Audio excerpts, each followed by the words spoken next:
Hello and welcome to today's wild Hearthstone deck tech and gameplay video on, oops, not the right thing, on Big Paladin.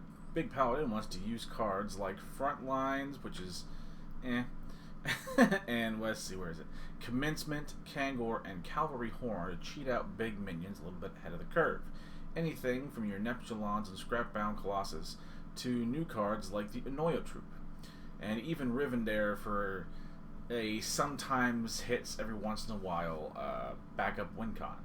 And the rest is just things to make sure you don't die in the pursuit of that particular goal. Now, just for reference, any of the keen-eyed among you will know that this video is coming out really soon after the expansion dropped, but this is one of those. I've been sitting on this deck for a long time, and I have been absolutely grinding out games over the last few days. So it doesn't have as much polish as the normal 2-week period, as it's only had, several days now, but I promise that, I've gotten a good view for the list, and I think we'll get another update in the future. Now, with all that out of the way, we'll go now to game number 1. And game number 1 with our Big Paladin list. We'll go ahead and keep this hand as basically, if you don't have a cheating tool like a Cavalry Horn or Kangor or the other ones that we've mentioned, if you don't have that in the opening hand, you want to throw it back and hope you find something. Now, I guess we can get rid of the city tax. Of course, having the coin does help. There we go. That's a little better something to hit with our particular cheat tools.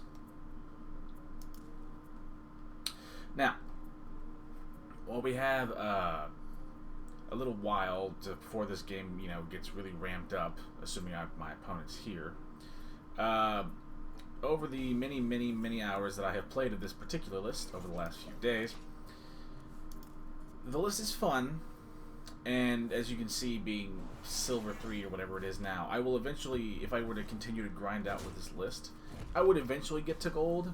It's good enough that it will do that, but I would argue that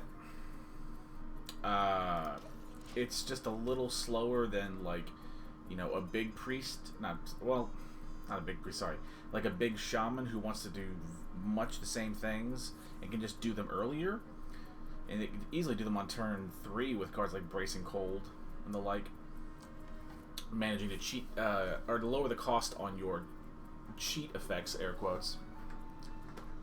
And even cards like your, what's the word, Blooded Cahoon, those Blooded Cahoon cards, and like the Idol card that makes like 10/10s of things in your deck. I would argue that does a faster job of what this deck does. Here, 1 second. There we go. And we're back. Pardon that. I had something pop up real fast. But to my original point. Things like your Big Shamans, and you could argue Big Priest, sort of can do what this deck wants to do faster. Let's examine this. Cavalry Horn and Kangor are the cheapest ways that a list like this can cheat things into play. So you have to play on turn 5, and then on turn 6 is when you can practically assume you can trigger these things to hit. At which point you're spending on turn 6, you're maybe cheating a couple turns ahead, which is nice, but again, with Big Priest and Big Shaman in particular, having the ability to do it on turn 3 or 4, you just don't get as much gained tempo. So it's not bad, it's just not as good as it could be. We'll go ahead and play the Cavalry Horn, why not? Again, don't mistake this critique as the deck isn't good and you can't get wins with it and it isn't fun. No, you can get wins with it and it's fun and you can do all these things. But know that there are versions or similar styles of decks out there that can do what you're doing and faster. You'll notice that in particular, say when you when you go into a matchup against one of those, you'll see that you're damn near outclassed a little bit. Again, not so you can't have fun. Now, with that all out of the way, we have shown that the deck can sort of be kind of linear, pretty linear, especially if our opponent doesn't do a whole lot. Though, to be fair, if this is some, like, there's some shenanigans in Druid. There's very little, like, air quote, fair and honest decks. It could be some Togwaggle stuff, some, like, due process, Jade Idol shenanigans. All of these are possible. 100% these are possible. But it's one of those, like, you can get wins on this. Oh, okay, so this is probably something into that vein. You can squeeze wins out of this. You just have to work a little bit for it. Yeah, they're getting lots of mana. And a twig, and then a sphere. Yeah, to break it and go up to 10. This is, and even with all of that, what's the word? Naysaying of this deck. Even your big shamans and big priests of the world can't really do anything against like this shit. Just by the nature of Hearthstone's design, a deck that is weirdly less combo oriented but still try to be cute is just not as good as, like, yeah, it's just not as good, which is, that sounds crazy. You just have to work so hard for everything. Again, you can still totally have fun, but it has to be acknowledged that, like, there are decks out here that are just doing less fair things than you that are just gonna get wins sometimes. I expected this turn to kill us, or our opponent's last turn to basically kill us, but we'll take it. We'll go ahead and do a front lines. This card is, like, kind of on theme, it's just not great, you know? Yeah, we'll do this. And then since we have these brushes, go ahead and clear some of the board. There are turns like this where you can develop a really big, large, and scary board, and that is very nice, it has to be said. And even if our opponent hits us with, like, a poison seeds thing, I mean, we have a pretty resilient board. We leave behind, you know, 8/8s and 7/7s and all of the, whatever the Annoyatron dudes, and even just pulling something from our hand. So, this is honestly a pretty good spot. Like, I mean, our opponent has totally popped off. Like, that's not... Oh, okay, there's what I was expecting. Well, our opponent has popped off, and even if we lose this game, I'm comfortable. Like, this has kind of been a good showing for what the deck can do. Oh, there's a Togwaggle in here somewhere floating around, right? Hey! Oh. Eh. Right, and then I burned the... Yeah, then I burned the thing. It's very cute. I don't know if this kills us, though. Like, we might just be okay. Because, again, like we talked about, I mean, we have a pretty stacked hand and a pretty resilient board state. Okay, that makes things noticeably more difficult.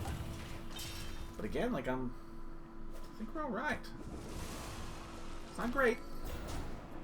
Not great. But let's be fair. Let's be fair to this. Yeah. Taking a lot of fatigue damage. We don't want to draw any more cards than we have to. So we can do a Lieutenant, a little City Tax to get some lifesteal, and then just go face with everything.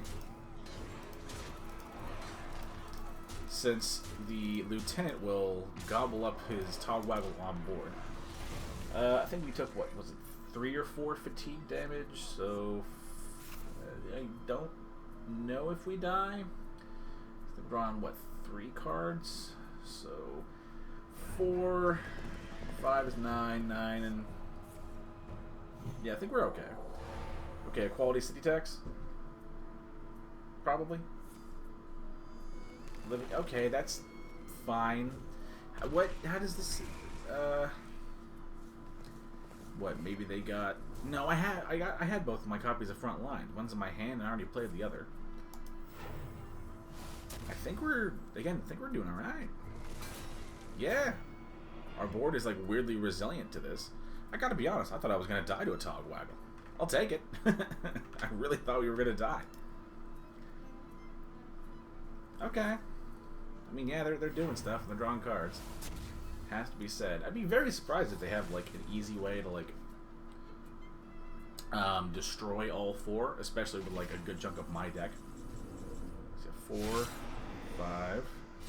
No, if we live though. I don't think there's that much that's lets us not die here, right? I think we're Dungeon Rings. Just try and... Oh, do we... No, that doesn't kill it. And then 3 goes down to... Oh, we're gonna be 1 off? That fucking sucks. Yeah, I think fatigue kills us. Oh my god, fatigue! Right, due process is oh my god, I can't believe we won that. I forgot due process is, what's the word? Symmetrical in design. Yeah, I really didn't expect to take that win from a Togwaggle deck. That's usually pretty game-ending. But hell yeah, we'll take that. On now to game number 2. And game number 2 with our little Big Paladin. If it isn't a tool to cheat into play like we talked about in our last game, we throw it back and hope we find one. We kept that leftmost card. Maybe the what's the word? The self-damage quest whose name I don't know. I don't think I've actually gone against one of these in person since the unnerf. Nope, it's not. Okay, well, there goes that plan. In that case, we just kind of be a little boring and play fairly linear. Our single copy of Service Bell is a nice way to think of, like, say, our commencements or all of our cheating tools, which are Paladin cards, as an additional copy of said cards. So hopefully we'll find something like a Cavalry Horn that'll let us draw both of our copies. While this doesn't, like, let us... how do I word this?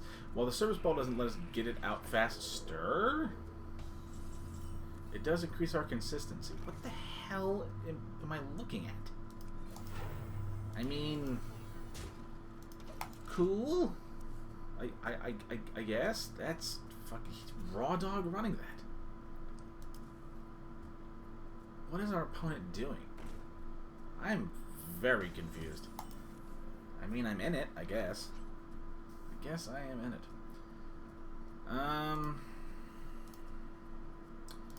Guess we'll do the horn and just go face with everything. Hopefully we can, like, convince the giant wasp to trade, which is a sentence I never thought I'd have to say in a non-limited environment. Let's see. This is Ziliax. I no longer know what I'm going up against. I'm confused. It must be said. In that case, I guess we'll play the Kangor so we don't accidentally pull that from the horn. Use the horn to hit the Ziliax and just go face. Doesn't super matter what we get here, as their Wasp could kill anything that we play.